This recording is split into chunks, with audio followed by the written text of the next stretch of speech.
राधे मेरी स्वामिनी, मैं राधे को दास, जन्म जन्म मोह दीजियो श्री वृंदावन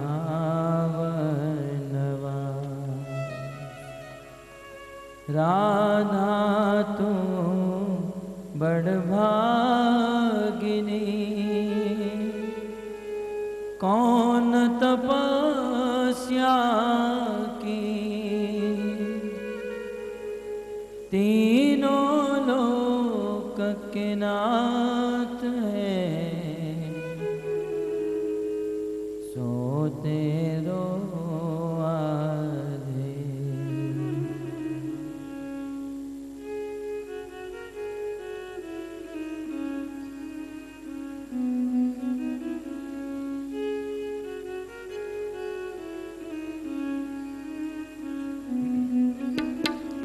जय राधा माधव कुंज बिहारी, जय राधा माधव कुंज बिहारी, जय राधा माधव कुंज बिहारी, जय राधा माधव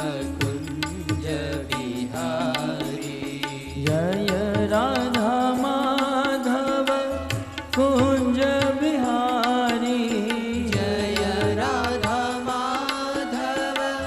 कुंज बिहारी, जय राधा माधव कुंज बिहारी, जय राधा माधव कुंज बिहारी, जय राधा माधव कुंज बिहारी, गोपी जन वल्लभ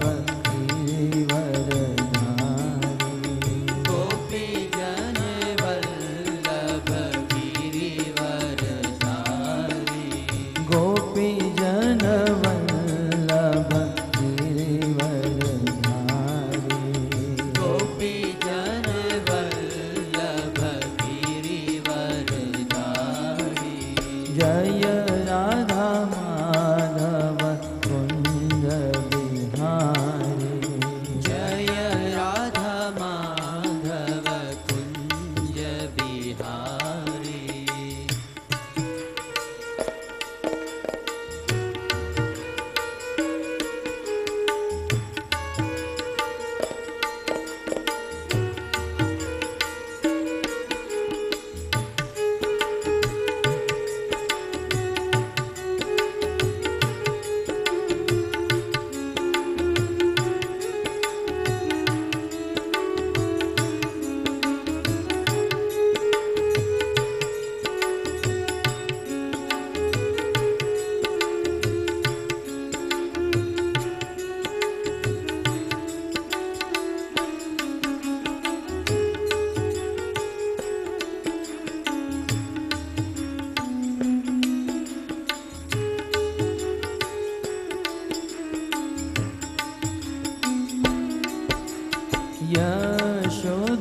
यशोदानंदन व्रज जन रंजन, यशोदानंदन व्रज जन रंजन, यशोदानंदन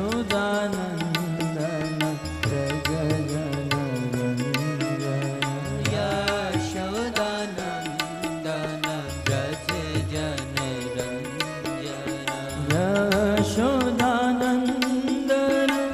व्रज जन रंजन, यशोदानंदन व्रज जन रंजन, यशोदानंदन व्रज जन रंजन, यशोदानंदन व्रज जन Ranjan, Yamuna तीरवन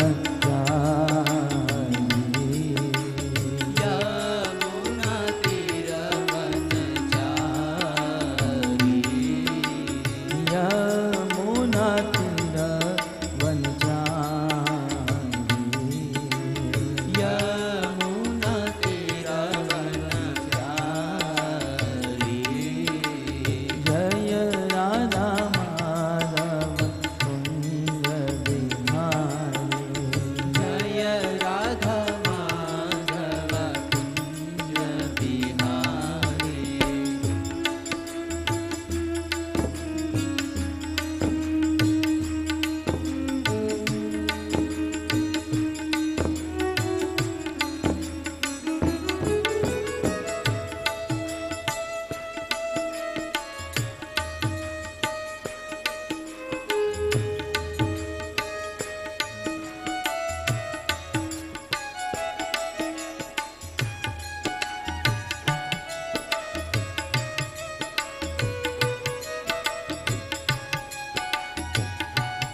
Hare Krishna, Krishna Krishna, Hare Hare, Hare Rama, Rama Rama, Hare Hare. Hare Krishna, Krishna Krishna, Hare Hare, Hare Rama, Rama Rama, Hare Hare. Hare Krishna, Krishna Krishna, Hare Hare, Hare Rama, Rama Rama, Hare Hare. Hare Krishna, Krishna Krishna, Hare Hare, Hare Rama, Rama Rama, Hare Hare. Hare Krishna, Krishna Krishna, Hare Hare, Hare Rama, Rama Rama, Hare Hare. Hare Krishna, Krishna Krishna, Hare Hare, Hare Rama, Rama Rama, Hare Hare. Hare Krishna, Krishna Krishna, Hare Hare, Hare Rama, Rama Hare Hare. Hare Krishna, Krishna Krishna, Hare Hare, Hare Rama, Rama Rama, Hare Hare. Hare Krishna, Krishna Krishna, Hare Hare, Hare Rama, Rama Rama, Hare Hare. Hare Krishna, Krishna Krishna, Hare Hare, Hare Rama, Rama Rama, Hare Hare. Hare Krishna, Krishna Krishna, Hare Hare, Hare Rama, Rama Rama, Hare Hare. Hare Krishna, Krishna Krishna, Hare Hare, Hare Rama, Rama Rama, Hare Hare. Hare Krishna, Krishna Krishna, Hare Hare, Hare Rama, Rama Rama, Hare Hare. Hare Krishna, Krishna Krishna, Hare Hare, Hare Rama, Rama Rama, Hare Hare. Hare Krishna, Krishna Krishna, Hare Hare, Hare Rama, Rama Rama, Hare Hare. Hare Krishna, Krishna Krishna, Hare Hare, Hare Rama, Rama Rama, Hare Hare. Hare Krishna, Krishna Krishna, Hare Hare, Hare Rama, Rama Rama, Hare Hare. Hare Krishna, Krishna Krishna, Hare Hare, Hare Rama, Rama Rama, Hare Hare. Hare Krishna, Krishna Krishna, Hare Hare, Hare Rama, Rama Rama, Hare Hare. Hare Krishna, Krishna Krishna, Hare Hare,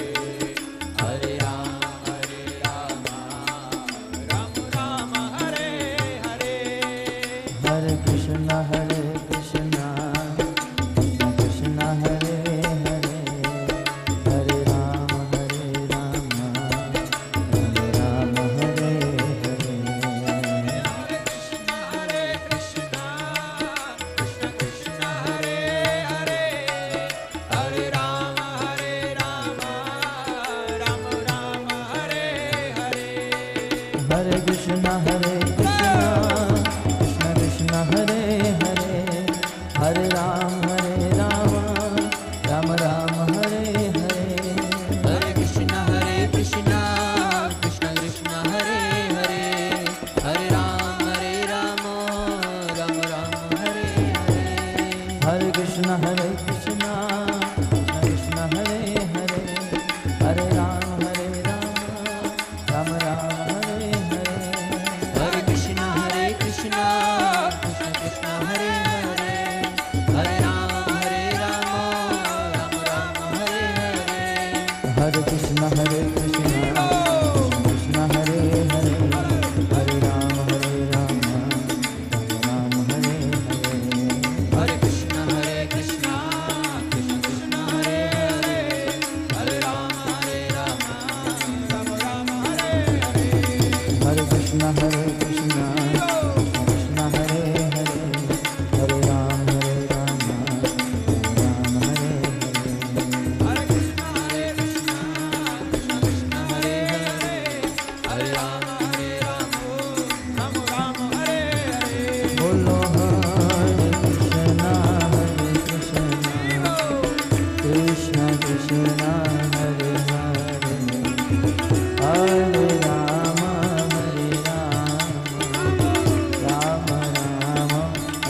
Baldev जय सुभद्रा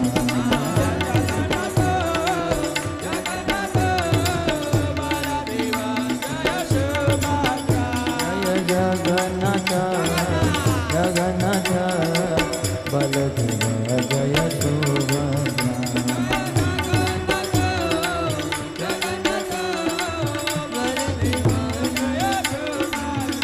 हाँ गगनताय जय गगनताय जय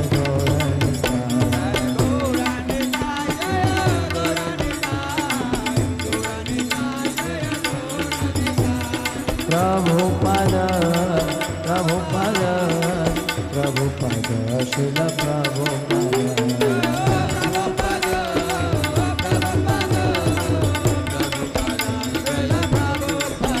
जय प्रभुपद प्रभुपद प्रभुपद शिल प्रभुपद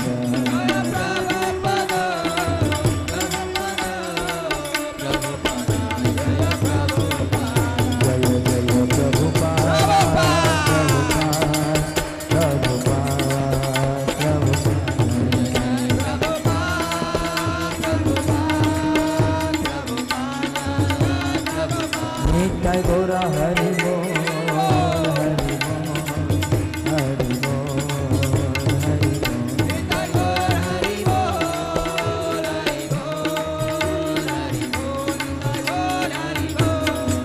हरि नाम संकीर्तन की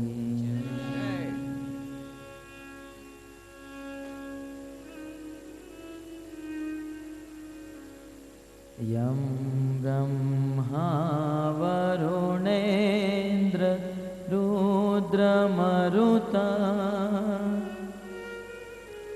स्तुवन्ति दिव्यैस्तवे वेदे साङ्गपक्रमोपनिषदे गायन्ति यं सामगा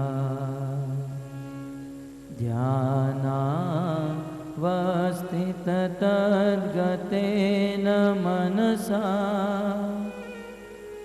पश्यन्ति यं योगिनो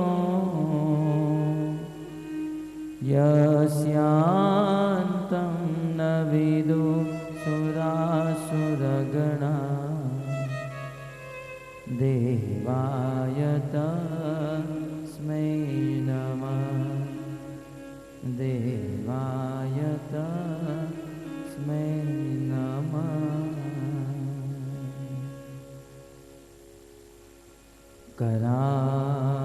करारविन्दे न पदारविन्दम्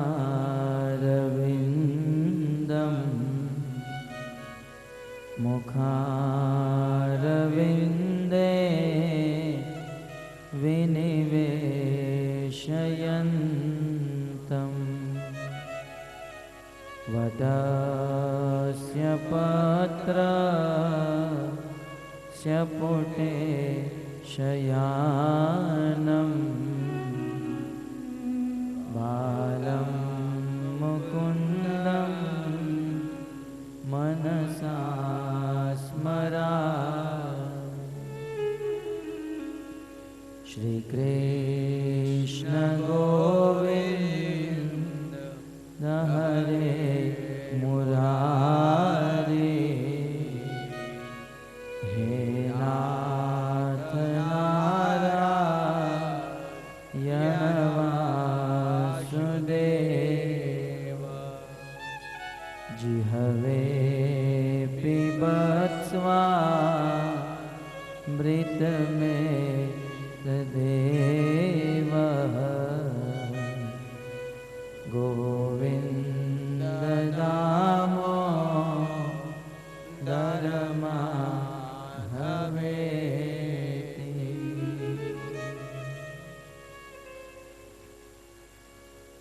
हरे कृष्णा कृष्णा कृष्णा हरे हरे हरे राम राम राम हरे हरे हरे कृष्णा हरे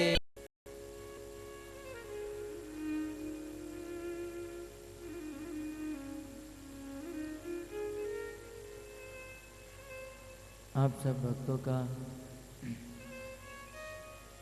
अंतर्राष्ट्रीय कृष्ण भावना अमृत संघ की ओर से प्रस्थापित श्रीमद् भगवद गीता के इस कोर्स के 6ठ दिवस में हार्दिक स्वागत करते हैं। श्रीमद् भगवद गीता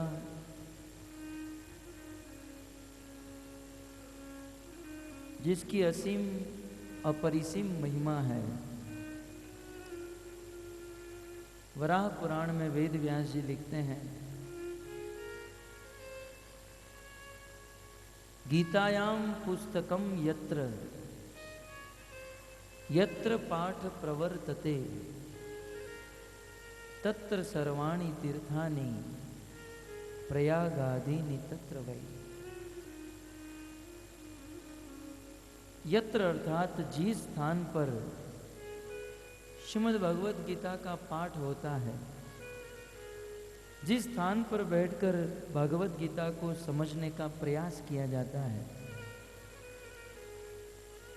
वह स्थान कोई साधारण स्थान नहीं रहता है। जहां पर गीता का श्रवण होता है, तत्र सर्वाणि तीर्थानि, जितने भी तीर्थ है, 68 तीर्थ है, सभी तीर्थ एक साथ में मिलकर उस स्थान पर आ जाते हैं जहां गीता का श्रवण होता है। और सभी तीर्थों का राजा प्रयाग भी वहीं पहुंच जाता है। बहुत सुंदर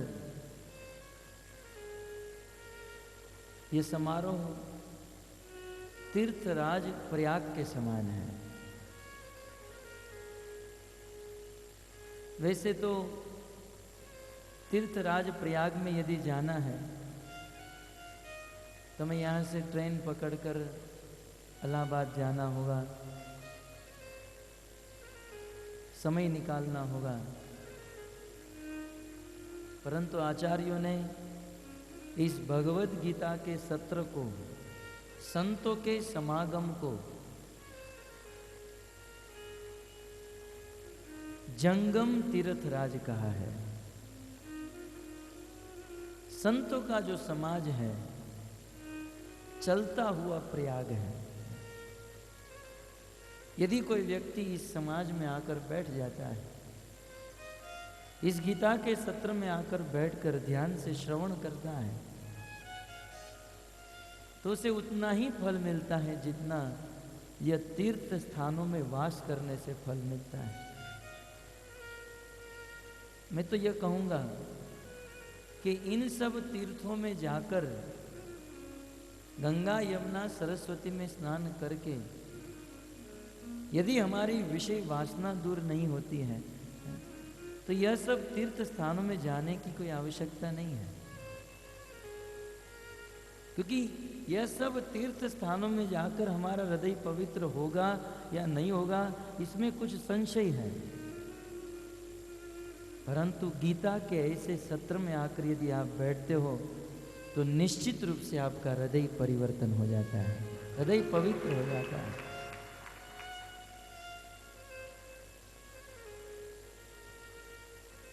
व्यक्ति समस्त कल्मशों से मुक्त हो जाता है जो व्यक्ति भगवत गीता का श्रवण करता है।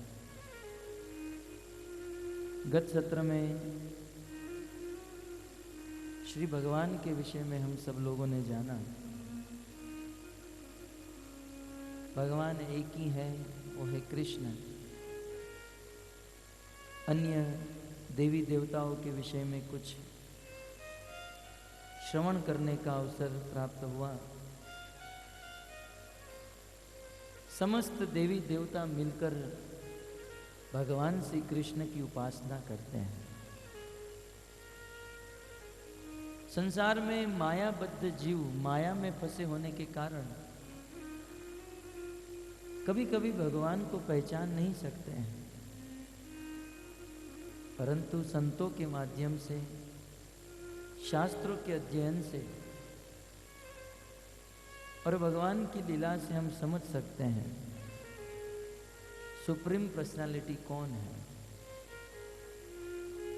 हमारे इतिहास में बहुत समय पहले सरस्वती नदी के तट पर कई सारे ऋषि मुनि एकत्रित हुए, लाखों की संख्या में। हमारे इतिहास की सत्य घटना है जो श्रीमद् भागवत में पाई जाती है। सरस्वती नदी के तट पर लाखों ऋषि मुनि एकत्रित हुए और विश्व शांति के लिए यज्ञ किया। ऋषि मुनियों के हृदय में करुणा होती है, पूरे संसार में शांति लाने के लिए यज्ञ संपन्न किया। यज्ञ संपन्न होने के बाद यह प्रश्न उठा कि इस यज्ञ की आहुति किसे प्रदान की जाए। तो संसार के कोने कोने से ऋषि मुनि आए थे। कुछ ऋषि मुनियों ने कहा यह यज्ञ की आहुति ब्रह्मा जी को देनी चाहिए। क्यों? बोले ब्रह्मा जी इस संसार के क्रिएटर हैं, संसार के सृजनहार है। यदि ब्रह्मा न होते तो हम कोई न होते। ये यज्ञ की आहुति ब्रह्मा को देनी चाहिए। तब कुछ ऋषि मुनियों ने हाथ ऊपर किया, नहीं नहीं, ये यज्ञ की आहुति शिव जी को देनी चाहिए। बोले शिव जी संसार का प्रलय करते हैं, यदि अपना तीसरा नेत्र खोल दे तो हम सब उलटकर मर सकते हैं। शिव जी भगवान है, शिव जी को आहुति देनी चाहिए। कुछ लोगों ने कहा ब्रह्मा भगवान है, ब्रह्मा जी को आहुति देनी चाहिए। तो संतों का कुछ समाज बैठा था, उन्होंने कहा नहीं, शिव और ब्रह्मा नहीं, भगवान विष्णु को इस यज्ञ की आहुति देनी चाहिए। संतों के बीच में झगड़ा हुआ। अब साधारण लोगों के बीच में झगड़ा हो ये कोई बड़ी बात नहीं है। बड़े बड़े ऋषि मुनियों के बीच में झगड़ा। एक ने कहा ब्रह्मा भगवान है, एक ने कहा शिव भगवान है, एक ने कहा विष्णु भगवान है। लेकिन ये ऋषि मुनि बुद्धिमान होते हैं, धीरज वाले होते हैं। सब लोगों ने बैठकर आपस में मीटिंग किया, बोले झगड़ा करने से कोई फायदा नहीं है।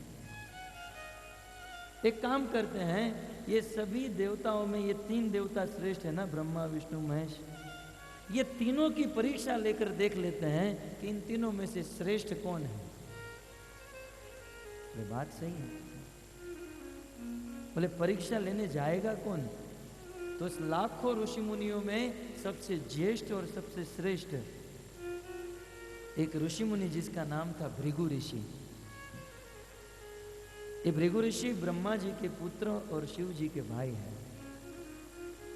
भृगु ऋषि को चुना गया कि आपको इन तीनों देवता की परीक्षा लेनी है और ये फाइनल निर्णय लेकर आना है, तीन में से सुप्रीम पर्सनालिटी भगवान कौन है।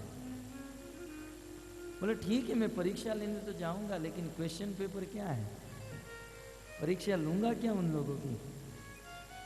फिर सब ऋषि मुनियों ने मीटिंग की, भगवान कौन हो सकते हैं। बोले जिसको क्रोध न आए, कितना भी प्रयास करने के बाद भी जिसको क्रोध न आए वही भगवान हो सकता है। बोले आपको जाना है तीनों के पास और कैसे भी करके उनको क्रोध कराना है, और जो क्रोधित नहीं होते हैं वो भगवान है। भृगु ऋषि सर्वप्रथम अपने पिता ब्रह्मा जी के पास ब्रह्मलोक में गए। अब क्योंकि परीक्षा लेने गए थे तो ब्रह्मा जी के पास जाकर भृगु ऋषि खड़े रह गए। ब्रह्मा जी ने सोचा मेरा पुत्र कई सालों के बाद मुझे मिलने के लिए आया है, परंतु इतनी भी बुद्धि नहीं है कि पिता के चरणों में प्रणाम करना चाहिए। मन ही मन में ब्रह्मा जी को क्रोध आ गया। बोले इतना भी संस्कार, इतनी भी बुद्धि नहीं है कि कम से कम प्रणाम तो करो, दंडवत तो करो। भृगु ऋषि ने जान लिया कि भले बोल नहीं रहे हैं लेकिन मन में क्रोध आ गया। ब्रह्मा जी फेल हो गए। तुरंत भृगु ऋषि ब्रह्मलोक को छोड़कर कैलाश लोक में गए, शिव जी के पास। शिव जी भृगु ऋषि के भाई हैं। भृगु ऋषि जब कैलाश में पहुंचे, शिव जी कथा कर रहे थे, अपनी पत्नी को गोद में बिठाकर भागवत कथा संतों के बीच में कर रहे थे। शिव जी ने देखा मेरा भाई कई सालों के बाद आया है। शिव जी खड़े हो गए स्थान पर और भैया करके गले मिलने गए। अब क्योंकि ये परीक्षा लेने आए थे, इनको गर्म करना था। बोले वहीं पर रुक जाओ, एक कदम भी आगे मत बढ़ना। बोले तू मुझे छुएगा? इतनी अपवित्र अवस्था में रहता है, शमशान की भस्म लगाकर पूरा दिन बैठा रहता है। न तो कपड़े पहनने का कोई ढंग है, न बाल कटाने का कोई ढंग है। और कथा भी तो करनी चाहिए तो पत्नी को गोद में बिठाकर। शिव जी को बहुत क्रोध दिलाया और शिव जी इतने क्रोधित हो गए कि मैं इतना प्रेम से गले मिलने जा रहा हूं और मेरा अपमान। शिव जी ढूंढने लगे, त्रिशूल कहाँ है? त्रिशूल अभी मार डालूंगा, धड़ से मस्तक अलग। लेकिन देवी पार्वती ने रोक लिया, महाराज शांत। शिव जी रुक गए, परंतु यहां तो परीक्षा हो गई। बोले ये तो हो ही नहीं सकते। अब एक देव बाकी रहे, भगवान विष्णु गए वैकुंठ में। वैकुंठ में आप सब जानते हैं भगवान विष्णु सोते रहते हैं, लक्ष्मी जी चरण दबाए रहती हैं। ये तुरंत दरवाजा नॉक किए बिना सीधे चले गए भृगु ऋषि अंदर, और वो दो जो क्वेश्चन पेपर था उसे हार्ड क्वेश्चन पेपर रख दिया। अभी ब्रह्मा जी का मन से अपराध किया, शिव जी का वाणी से किया, अभी इसका लात से करने वाले हैं। भृगु ऋषि दौड़ कर गए, भगवान विष्णु आराम से सो रहे थे, अपना पांव उठाकर जोर से विष्णु के वक्ष स्थल में मारा। बोले सोने के अलावा और कोई काम है कि नहीं तुमको? इतने बड़े संसार को बनाकर रखे हो। वहां क्षीर सागर में जाता हूं तो क्षीरोदक शाही, गर्भोदक में जाता हूं तो गर्भोदक शाही, कारणोदक सागर में जाता हूं कारणोदक शाही। सोना सोना सोना, शाही शाही शाही। बोले कुछ तो देखो भक्तों का क्या हाल है, क्या स्थिति है। वैसे ये इतना बोलकर जोर से लात मार दिया भगवान को। हमारे गुरु महाराज कहते हैं ये कार्य यदि कैलाश में किया होता ना तो भृगु ऋषि की लाश गई होती सरस्वती नदी के तट पर। ये गए थे परीक्षा लेने के लिए और लाश आई। लेकिन जब भगवान विष्णु के वक्षस्थल में जोर से लात मारी, भगवान विष्णु खड़े हो गए, भृगु मुनि के चरण को पकड़ लिया। बोले आप मुझे क्षमा कीजिए, मुझे पता नहीं था कि आप यहाँ पर आने वाले हो। यदि मुझे पहले से पता होता तो मैं आपका स्वागत करता। और हे भृगु मुनि, मुझसे आज आपका बहुत बड़ा अपराध हो गया है, क्योंकि मेरी छाती जो है वज्र से भी कठोर है और आपका यह कोमल चरण। भगवान विष्णु ने भृगु मुनि के चरण को अपने हाथ में ले लिया और संवारने लगे। बोले मुझे क्षमा करना। जब भगवान के मुख से यह बात निकली, भृगु मुनि की आंखों में आंसू आ गए। बोले इतनी करुणा, इतना क्रोध करने के बाद भी इनको क्रोध नहीं आया। और भृगु ऋषि ने फाइनल कर दिया कि वास्तव में ये तीनों देवों में श्रेष्ठ यदि कोई है तो वो है विष्णु, वो है कृष्ण। सरस्वती नदी के तट पर आए और आकर सभी ऋषि मुनियों को ऐलान कर दिया कि इस संसार में सुप्रीम पर्सनालिटी, पूर्ण पुरुषोत्तम भगवान यदि कोई है तो है साक्षात कृष्ण। इस प्रकार से अनेकों कथा, अनेकों लीलाओं के द्वारा ये साबित होता है कृष्ण ही सुप्रीम है। पर आप अनेकों बार पढ़ते हो रामायण में, जब देवी पृथ्वी रावण जैसे असुरों के पाप से भारी हो गई, तब वह पृथ्वी कहाँ गई? ब्रह्मा जी के पास। और ब्रह्मा जी और सभी देवी देवता मिलकर भगवान विष्णु के शरण में गए। क्या हम ये नहीं जानते हैं? राम अवतार में ये 33 करोड़ देवी देवता मिलकर विष्णु के शरण में गए, प्रभु आप आइए अवतार धारण कीजिए। कृष्ण अवतार में भी यही स्थिति हुई। सब देवता मिलकर क्षीर सागर के तट पर भगवान विष्णु के पास, प्रभु आप आइए। बड़े बड़े देवताओं के ऊपर जब आपत्ति आती है तब कृष्ण उनकी रक्षा करते हैं। मनुष्य की बात तो दूर रही, कृष्ण मनुष्य की तो रक्षा करते ही हैं, बड़े बड़े देवताओं की भी रक्षा करने वाले कृष्ण हैं।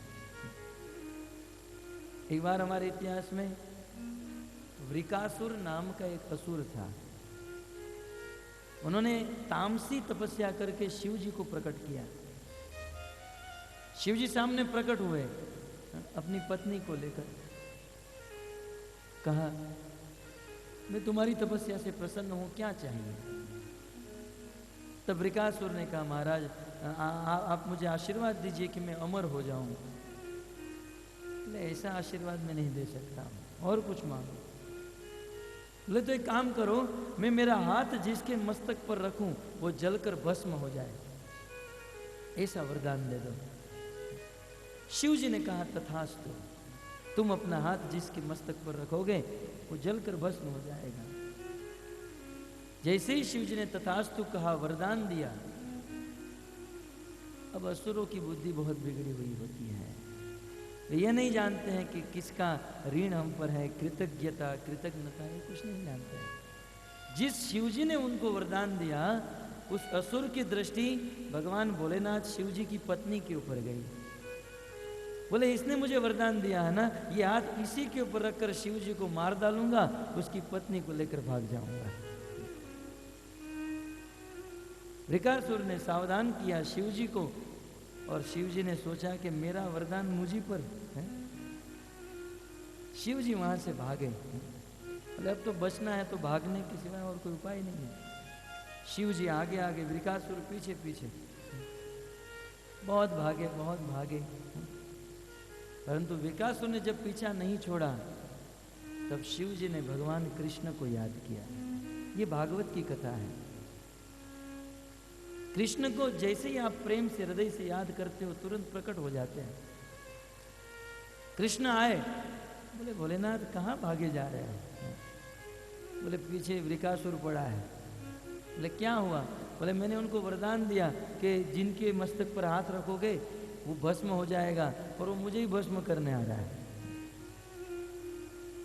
तब कृष्ण ने समझाया, भोलेनाथ आप वास्तव में भोले हो, वरदान देने से पहले थोड़ा चेक किया करो। किसी को ऑथोरिटी पावर देने से पहले कुछ देखो, जांचो। कोई बात नहीं, आप मेरी शरण में आओ, शिव जी आप चले जाओ अपने धाम में, मैं सब केस संभाल लूंगा। कृष्ण ने तुरंत उस समय बाल ब्रह्मचारी का रूप धारण किया। पीछे पीछे विकासुर दौड़ते दौड़ते आ रहा था। बालक ने कहा, कहाँ जा रहे हो? बोले, मैं वो शिव जी को मारने जा रहा हूँ। बोले, शिव जी को मारेंगे? कैसे मारेंगे? बोले, शिव जी ने ही अभी अभी मुझे वरदान दिया है कि जिनके ऊपर हाथ रखूंगा भस्म हो जाएगा, मैं उनका वरदान उसी पर रखूंगा।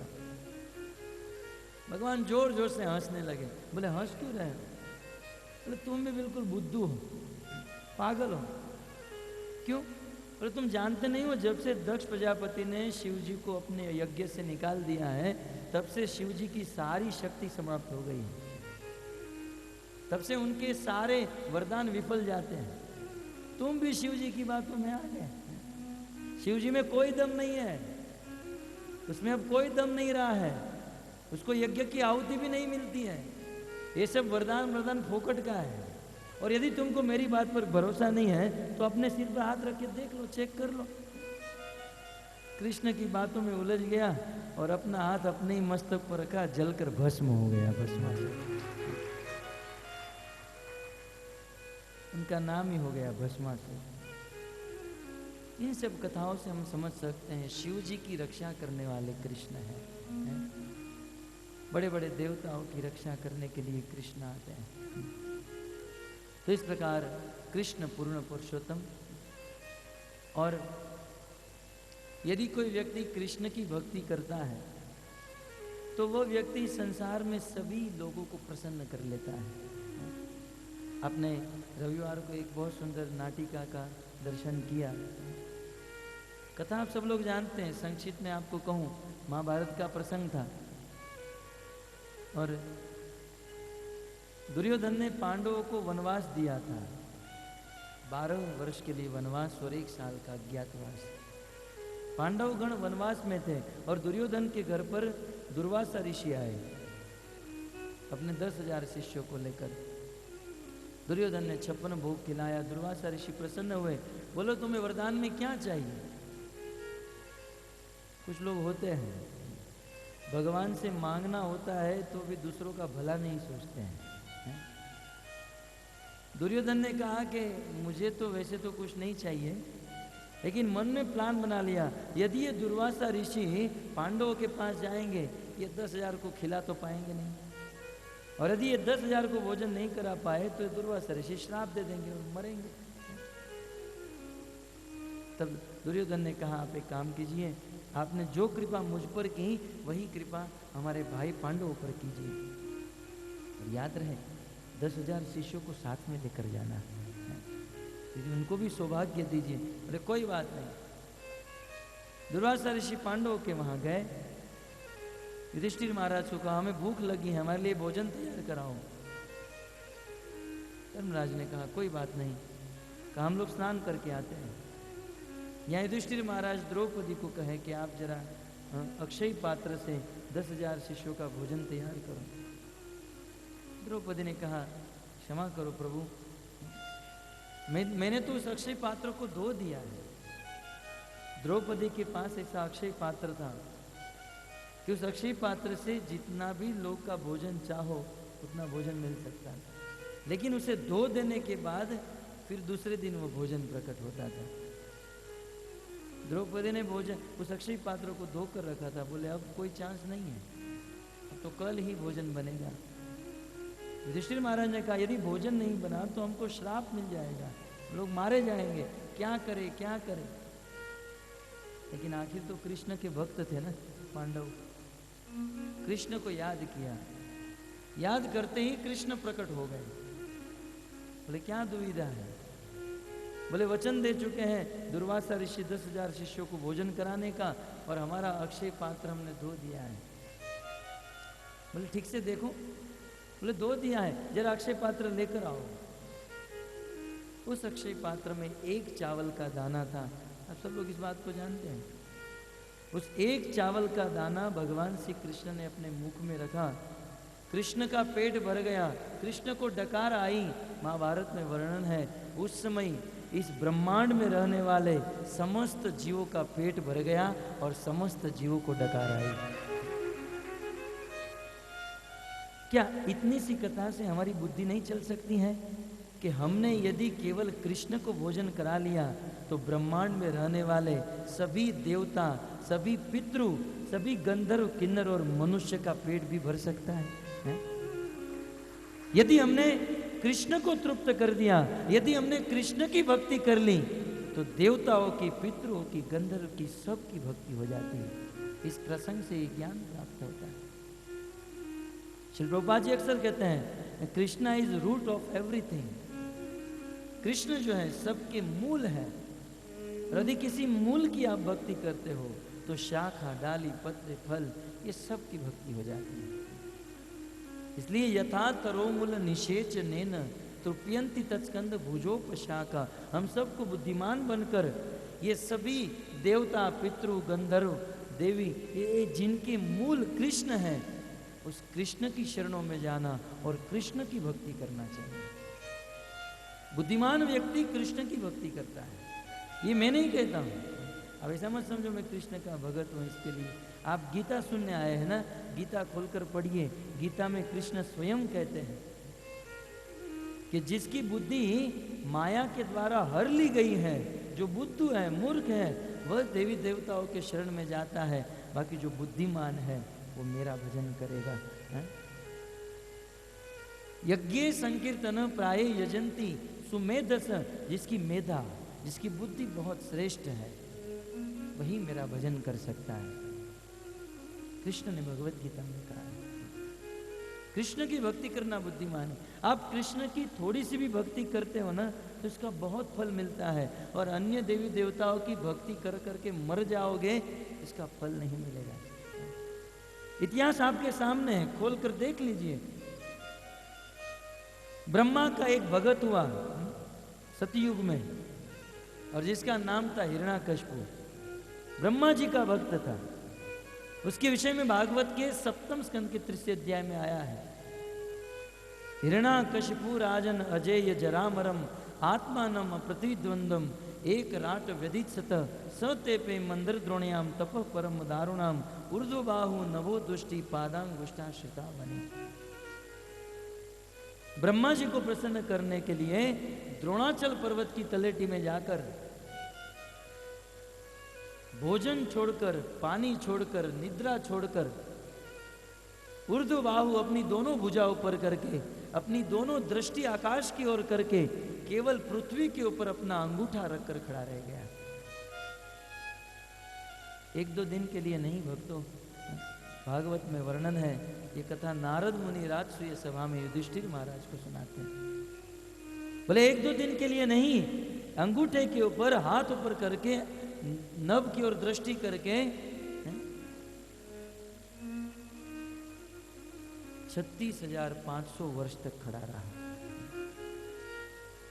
36,500 वर्ष, देवताओं के सहस्त्र वर्ष तक। और 36,500 वर्ष के बाद ब्रह्मा जी उनके सामने प्रकट हुए। 36,500 वर्ष ब्रह्मा जी की जब उपासना किया, तब ब्रह्मा जी हंस के ऊपर सवार होकर हिरण्याकश्यप के पास आए। बोले मैं तुम्हारी तपस्या से अब प्रसन्न हुआ हूं, बोलो तुम्हें क्या चाहिए। पहले तो हिरण्याकश्यप ने कहा कि मुझे अमर बनना है। बोले ब्रह्मा ने कहा अमर तो मैं भी नहीं हूं, मुझे भी एक ना एक दिन मरना पड़ता है, और कुछ मांगो। ब्रह्मा जी ने ऐसे कान नहीं पकड़ा तो हिरण्याकश्यप ने ऐसे पकड़ा है। सीधा सीधा वरदान नहीं दिया तो हिरण्याकश्यप ने कहा एक काम करो, मुझे ऐसा वरदान दो कि मैं दिन में न मरूं, न रात में मरूं, न सुबह न शाम, न अस्त्र से न शस्त्र से, न मनुष्य से, न पशु से, न ऊपर न नीचे, न नदी में, न स्थल में, कहीं न मरे। ब्रह्मा जी ने तथास्तु कह दिया, कोई बात नहीं। 36,500 वर्ष तपस्या और ब्रह्मा जी ने यह वरदान दिया। और ये वरदान प्राप्त करके हिरण्याकश्यप इस संसार के सभी साधु महात्माओं के ध्यान को भंग कराया, पशुओं की हिंसा करने लगा, अधर्म फैलाने लगा और तीनों लोगों का स्वामी बन गया। भागवत में आया है, जीते त्वएकेन जगत त्रयम विभो। हिरण्याकश्यप ब्रह्मा जी से वरदान प्राप्त करके इतना प्रचंड शासन उनका हो गया। हिरण्याकश्यप अपनी भौं तरेरता था, अपनी दृष्टि अपनी आंख को तिरछी करता था, 33 करोड़ देवी देवता उनके चरणों में आकर गिर जाते थे। ये नारद मुनि कहते हैं, बोले मैं भी 24 घंटा अपनी वीणा पर नारायण नारायण करता रहता हूँ, लेकिन जब हिरण्याकश्यप के सामने आता था तो मुझे भी बोलना पड़ता था, हिरण्याकश्यप महाराज की। आप लोग क्यों बोल रहे हैं? बोलना चाहिए, वैसे तो जय विजय भगवान का पार्षद ही है। इतना प्रचंड शासन है हिरण्याकश्यप का। परंतु उनके 4 पुत्र थे और चौथा पुत्र जो सबसे छोटा था, जिसका नाम था प्रहलाद, और ये प्रहलाद भगवान का परम भक्त था। कई बार लोगों को मन में प्रश्न हो सकता है, इतने बड़े असुर का पुत्र महाभागवत है, भक्त प्रहलाद, असुरों के घर में भी भक्तों का जन्म। बोले असुर का पुत्र तो असुर ही होता है,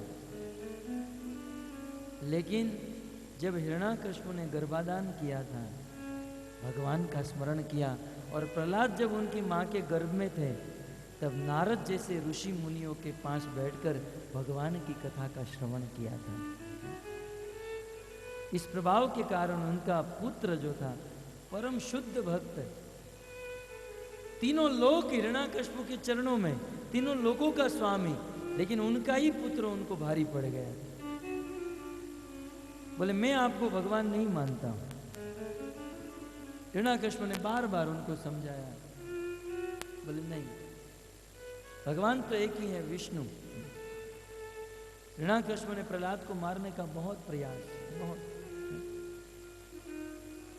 फिर अंत में आप सब कथा जानते हैं, जब प्रहलाद को जान से मारने का प्रयास हिरण्याकश्यप ने किया, अपने भक्त की रक्षा करने के लिए भगवान उस खंबे को तोड़कर नरसिंह देव के रूप में प्रकट हो गए और हिरण्याकश्यप का वध कर दिया। भक्तों विचार करो, जब भगवान विष्णु ने नरसिंह देव का अवतार धारण किया और यह अवतार धारण करके हिरण्याकश्यप को मार रहे थे, हिरण्याकश्यप जिसका भगत था ब्रह्मा जी का, तो ब्रह्मा जी को यह तो देखने के लिए आना चाहिए ना, मेरे भगत का क्या हाल हो रहा है, चलो जाकर, क्योंकि बेचारे ने 36,500 वर्ष तक तपस्या की थी। भगवान विष्णु जब हिरण्याकश्यप को मार रहे थे, ब्रह्मा जी देखने तक नहीं आए। यहां तक ये लोग ऊपर से थोड़ा देख रहे थे ये हो क्या रहा है, परंतु भगवान का क्रोध इतना था, भगवान ऐसे अपनी बाल को हिलाते थे, सभी देवता तीतर भीतर हो जाते थे, भागो यहां से। ब्रह्मा जी का इतना बड़ा भक्त, परंतु भगवान नरसिंह देव के हाथ से नहीं बच पाया। अब आप जान सकते हैं ना, ब्रह्मा जी की 36,500 वर्ष तक तपस्या करने के बाद भी कृष्ण जिसको मारना चाहते हैं उसको मार कर रहते हैं, देवता भी उसमें कुछ नहीं कर सकते हैं। और रावण शिव जी का भगत था, है ना? रावण शिव जी की उपासना करता था, अनेकों यज्ञ करके। रावण के 10 मस्तक थे और अपने एक एक मस्तक यज्ञ कुंड में डालकर अंतिम मस्तक जब डाला, शिव जी प्रकट हो गए और शिव जी ने रावण को वरदान दिया। अपने 10 मस्तक काटकर शिव जी को प्रसन्न करने वाला रावण, उस रावण को जब भगवान श्री रामचंद्र मार रहे थे, शिव जी बचाने तक नहीं आए। मेरा भगत था बेचारा, 10 मस्तक डाल दिया था, चलो जरा थोड़ा तो भगवान को विनंती तो करो। नहीं, क्यों? क्योंकि भगवान राम या कृष्ण सुप्रीम है, वो जब कोई कार्य करते हैं तब देवी देवता भी उसमें कुछ नहीं कर सकते हैं। इन सब घटनाओं से जानना चाहिए कौन सुप्रीम है, कौन महान है। और कंस दुर्गा देवी का भक्त था, और जब भगवान श्री कृष्ण कंस को मार रहे थे, दुर्गा देवी बचाने तक नहीं आ पाई, नहीं बचा पाई। और ये 3 को साइड में रखिए, और भागवत में एक अजामिल नाम के पापी की कथा आती है। अजामिल नाम का पापी, जीवन में ऐसा कोई पाप नहीं था जो अजामिल ने नहीं किया था, लेकिन अंतिम समय में, क्योंकि उसके पुत्र का नाम नारायण था, उसने अंतिम समय में भगवान का नाम याद किया। यहां हिरण्याकश्यप ने 36,500 वर्ष तक तपस्या की, लेकिन बच नहीं पाया। रावण ने 10 मस्तक यज्ञ कुंड में डाल दिए, लेकिन बच नहीं पाया। अजामिल पूरा जीवन पाप किया, अंत में एक बार कृष्ण का नाम ले लिया, वे नरक में जाने से बच गया। क्या अभी भी ज्ञान नहीं हो रहा है सुप्रीम कौन है? वे लोग देवताओं की भक्ति कर करके मर गए, हजारों वर्ष बिता दिए, लेकिन फिर भी एक दिन मरना पड़ा। और ये अजामिल इतना बड़ा पापी कृष्ण का एक बार नाम लेकर नरक में जाने से बच गया, अंत में वैकुंठ में गया। भागवत में वर्णन। इस प्रकार से बुद्धिमान व्यक्ति कृष्ण की शरण में जाते हैं। तो कृष्ण परम पूर्ण पुरुषोत्तम भगवान है। अब मुझे ज्यादा कहने की जरूरत नहीं, आप सब समझ ही चुके हैं। और नरसिंह, वामन, वराह, राम, ये सब कृष्ण के अवतार हैं। आज इस संसार में कुछ लोग अपने आप को अवतार मानते हैं, रोज एक नया नया अवतार होता है कि हम कृष्ण के अवतार हैं। परंतु भक्तों, अवतार किसे कहा जाता है? कृष्ण का अवतार कौन सा है, कौन कृष्ण का अवतार है, इसे जानने के लिए शास्त्र पढ़ना होगा। अवतार की भी कुछ योग्यता होती है। गांव में तो किसी को भी अवतार बना देते हैं और छोटा सा डेरा बना देते हैं मंदिर में, ये भगवान है। परंतु जांचिए, क्या वो भगवान है? भगवान का अवतार कौन हो सकता है? इस बात को समझने के लिए कुछ पॉइंट आपके सामने रख रहा हूं। सर्वप्रथम, भगवान का अवतार वही हो सकता है जिसका वर्णन शास्त्र में है। कृष्ण के जितने भी अवतार हुए और होने वाले हैं, ये सब का वर्णन शास्त्रों में है। अब तक के जो हो गए सबका वर्णन, और जो कृष्ण का अवतार कली के रूप में होने वाला है, कल की अवतार, उसका वर्णन भी, अब वो अवतार हुआ नहीं, भविष्य में होने वाला है अनेक वर्षों के बाद, लेकिन इसका वर्णन वेदों में पहले से ही दे दिया गया है। और कौन से गांव में जन्म लेंगे, उनके पिता कौन होंगे, उनकी माता कौन होगी, उनका नाम क्या होगा। लिखा है श्लोक में, पिता का नाम विष्णु यशा होगा, ब्राह्मण परिवार में जन्म लेंगे। इस प्रकार भगवान के अवतार की जानकारी शास्त्रों में होती है। आज का कोई बाबा और बापू कहता है कि यदि मैं भगवान का अवतार हूं, तो उनको कहो कौन से शास्त्र में लिखा है तू अवतार है। कौन से शास्त्र में लिखा है? क्या गीता में लिखा है तू अवतार है कृष्ण का?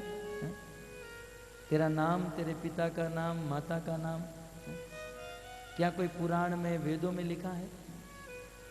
बस समाज से प्रतिष्ठा और धन के लोभ में लोग अपने आप को भगवान का अवतार प्रस्तुत करते हैं, और संसार की अंधी जनता उनमें श्रद्धा करके उनको भगवान मानने लगती है। लेकिन हम सबको बुद्धिमान बनना है। कृष्ण के भक्त बुद्धिमान होते हैं, और कृष्ण ने यह भगवत गीता बुद्धिमान बनाने के लिए दी। आप सब यहाँ पर आ रहे हो ना, जो व्यक्ति 7 दिन तक यहाँ पर आया होगा कंटिन्यूस, मैं गारंटी के साथ कहता हूँ 7 दिन के बाद जब व्यक्ति यहाँ से निकलेगा, वो पूर्ण बुद्धिमान बन के निकलेगा। यदि किसी ने 7 दिन तक ये कोर्स कंटिन्यू सुना है, वह व्यक्ति, गारंटी है मेरी, कहीं भी जाकर प्रवचन कर सकता है, क्योंकि ये हमारा अनुभव है। ये गीता एक ऐसी वस्तु है, ये गीता कोर्स इस प्रकार से डिजाइन किया है कि व्यक्ति ज्ञानी बन सकता है। तो सर्वप्रथम अवतार वही हो सकता है, भगवान का अवतार वही हो सकता है जिसका वर्णन शास्त्र में हो। दूसरा, भगवान का अवतार वही हो सकता है जो विश्व रूप प्रकट करे। आज के बाबू बापा को कहो जरा आपका विश्व रूप दिखाओ ना, क्या दिखाएगा वो? विश्व रूप, जिसे भगवान श्री कृष्ण ने विराट स्वरूप का दर्शन कराया। विश्व रूप माने अपने स्वरूप में पूरा विश्व दिखा देना। यशोदा को भी दिखाया था, अर्जुन को भी दिखाया, जिन जिन को दिखाया ना मूर्छित हो गए। भगवान विराट स्वरूप दिखाने चाहिए, तब वो अवतार माने जाते हैं। हम जिसको भगवान और अवतार मान बैठे हैं ना, सोचिए क्या उन्होंने विराट स्वरूप दिखाया? क्या उनका वर्णन शास्त्रों में है? कुछ लोग कहते हैं हाँ शास्त्रों में है, लेकिन कौन से शास्त्रों में? किसी भी बुक को लाकर, किताब को लाकर कह दे कि ये शास्त्र है। शास्त्र साधारण व्यक्ति के द्वारा नहीं लिखा जाता, शास्त्र भगवान के द्वारा लिखा जाता है। वेदव्यास जी के द्वारा जो ग्रंथ लिखे गए हैं, क्या उनमें इनका वर्णन है? नहीं है तो वो भगवान नहीं है। और तीसरा, जो भगवान का अवतार होता है वो ऐसे कार्य प्रदर्शित करने चाहिए जो बिल्कुल विलक्षण हो, दिव्य, संसार का साधारण व्यक्ति जो न कर सके। जैसे कृष्ण ने गोवर्धन धारण किया, जैसे भगवान श्री कृष्ण ने अपने गुरु के मरे हुए पुत्र को वापस ला दिया। इस संसार में कोई व्यक्ति अपने आप को भगवान कहता है ना, उनको कहिए कि हमारे पड़ोसी का एक बहन है, उनका बच्चा मर गया है, आप उनको जरा वापस ला कर दीजिए।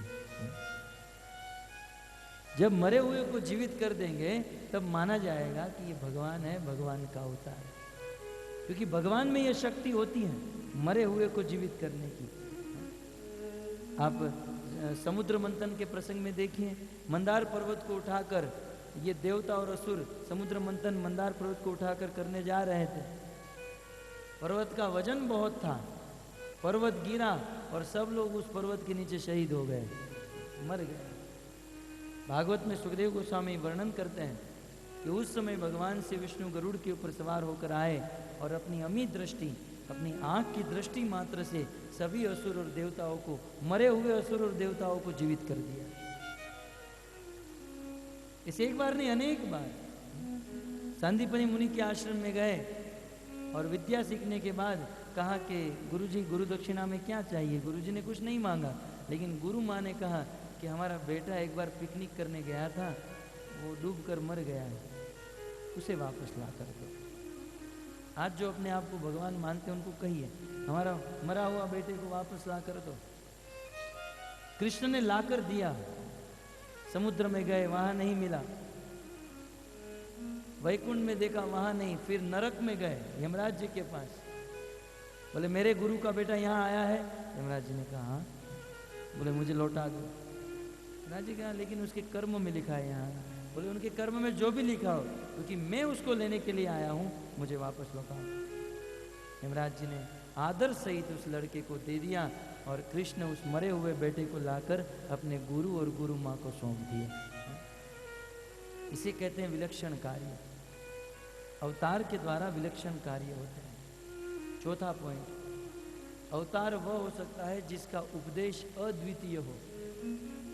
कभी कभी कुछ लोग मौन धारण करके कुछ मुद्रा में बैठ जाते हैं तो गांव वाले लोग उसे भगवान मान लेते हैं। ये कृष्ण का अवतार हमारे गांव में आया है?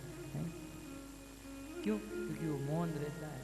वो मौन तो इसलिए रहता है, बोलेगा तो हमको पता चल जाएगा इसको कुछ बुद्धि नहीं है। लेकिन हम लोग इस बात को नहीं जानते हैं। भगवान ने हमको वाणी दी है मौन रहने के लिए नहीं, बहुत बोलने के लिए। लेकिन क्या? उनका नाम और उनकी कथा। तो इस प्रकार उनका उपदेश अद्वितीय होना चाहिए। जैसे कृष्ण ने उपदेश दिया भगवत गीता का, भगवान कपिल देव ने सांख्य शास्त्र का उपदेश दिया। और पांचवा पॉइंट, उनके शरीर पर विशेष चिन्ह होने चाहिए। जैसे उनके हाथ में, उनके चरण में वज्र का चिन्ह, कमल का चिन्ह। तो अवतार के हाथ में और पांव में यह चिन्ह होता है।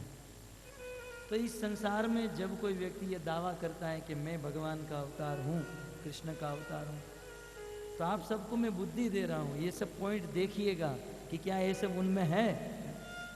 केवल अंधी दौड़ नहीं होनी चाहिए, भेड़िया ढसान जिसे कहते हैं। जानते हैं गांव में भेड़ बकरी को चराने के लिए जाते हैं और एक के पीछे एक, एक के पीछे एक, एक के पीछे एक चलती है। पहली बकरी यदि कुएं में गिरी, दूसरी भी कुएं में, तीसरी, चौथी, पांचवी, पूरा कुएं में गिरेंगे। तो संसार में लोग अंधे बनकर जहाँ जा रहे हैं, हमें भी अंधे बनकर नहीं जाना है। हमारी आंखों को खुला रखना है और देखना है शास्त्र की चक्षु से कौन भगवान है। तो कृष्ण ही भगवान है, पूर्ण पुरुषोत्तम है। आइए कल हमारा प्रवचन जहाँ पर रुका था वहाँ से शुरू करते हैं।